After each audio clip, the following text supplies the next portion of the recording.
Here we're excited to introduce SLAYER, a backpropagation algorithm for spiking neural networks.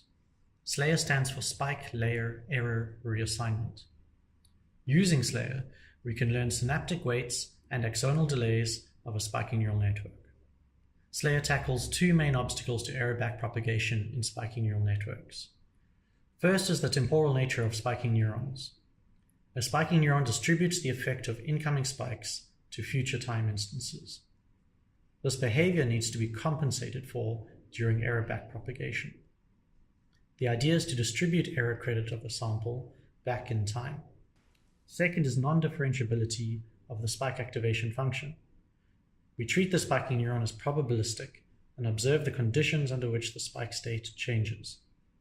The derivative is well approximated by the probability density function of the spike state change.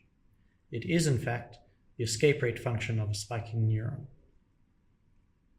SLAYER achieves state-of-the-art performance on spike-based digit recognition, DVS gesture classification, and spike-based TI digits audio classification. Its potential applications include neuromorphic vision, processing event-based data, and low-power computing using neuromorphic hardware. Here we can see a spiking neural network in action after completion of SLAYER training. The spike raster at the bottom depicts the response of the network to NMNIS dataset samples. As the saccadic motion progresses, the output neuron for the true class starts to spike more often. It results in a higher overall spike count for the true class as seen in the spike count histogram. The response of the network to the three saccadic movements is evident. Note that the spike count is not the confidence of the network.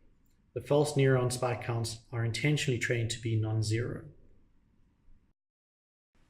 Here is a similar illustration of a spiking neural network in action for the DVS gesture dataset.